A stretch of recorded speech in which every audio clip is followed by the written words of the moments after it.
இந்த சாப்டர்ல நம்ம பார்க்க போகிறது பார்த்திங்கன்னா எக்ஸசைஸ் 3.17ல் இருக்கக்கூடிய ஃபர்ஸ்ட் சம் ஏ மேட்ரிக்ஸ்னு சொல்லி ஒரு மேட்ரிக்ஸ் கொடுத்துருக்காங்க. அதில் ஒவ்வொன்றா பார்க்கலாம். Subdivision first one the number of elements கேட்டிருக்காங்க.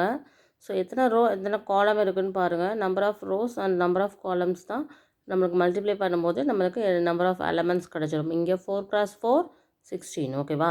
So second subdivision the order of matrix. So order of மேட்ரிக்ஸ்னால் எந்த ஃபார்மேட்டில் நம்ம எழுதணும்னா ஆர் கிராஸ் சி, அதாவது row cross column, row by column அப்படின்னு சொல்லுவாங்க. ஸோ இந்த number of rows and number of காலம்ஸை எழுதுறது தான் நம்மளுக்கு ஆர்டர் ஆஃப் மேட்ரிக்ஸ். ஸோ இங்கே வந்து 4/4. ஓகேவா? ஓகே. தேர்ட் சப்டிவிஷன் வந்து சம் எலமெண்ட்ஸ் ஃபைண்ட் அவுட் பண்ண சொல்லியிருக்காங்க.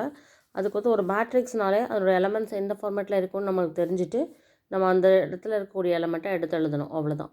ஸோ இதே மாதிரி சம்ஸ்லாம் நம்ம டீட்டெயிலாக பார்க்கணும் அப்படின்னா மேக்ஸ் டியூப் சேனலை சப்ஸ்கிரைப் பண்ணி வச்சுக்கோங்க. 10th ஸ்டாண்டர்ட் சமச்சீர் மேக்ஸ் சப்ஜெக்டில் இருக்கக்கூடிய ஒவ்வொரு எக்ஸசைஸமும் டீட்டெயிலாக பார்த்துட்ருக்கோம். தேங்க்யூ.